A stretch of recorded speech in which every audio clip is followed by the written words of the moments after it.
So today I'm going to be showing you how to airbrush this eye look, which I think is perfect for the upcoming Valentine's Day. So if you are interested, please keep watching.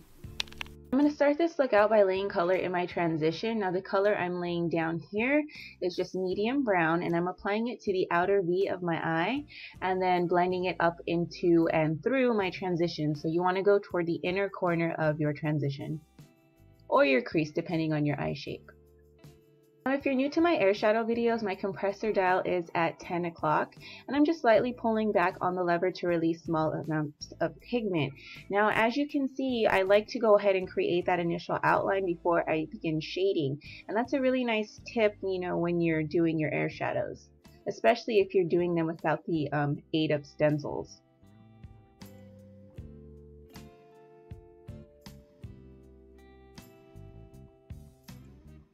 So if you like a more softer look, you can go ahead and stop here, but I want this color to be a little more intense, so I'm just going to go ahead and keep applying layers on top of it. The great thing about airbrush makeup is it's super buildable, so you can start from very sheer up to full coverage or very opaque.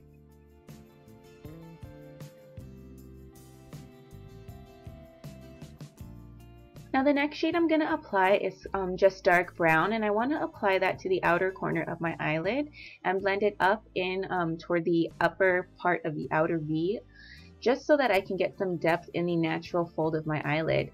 Now I'm just going to go ahead and layer this very lightly, so when you're doing the darker colors you really want to practice that lever control and just slightly pull back on the lever, just to release small amounts of pigment at a time. That way you don't overspray. Now you just want to go ahead and add this deeper into the natural fold of your lid, or depending on your eye shape, the crease. I'm also going to go ahead and take this from the base of the outer V and drag it to my lower lash line, just for some added depth on that lower lash line.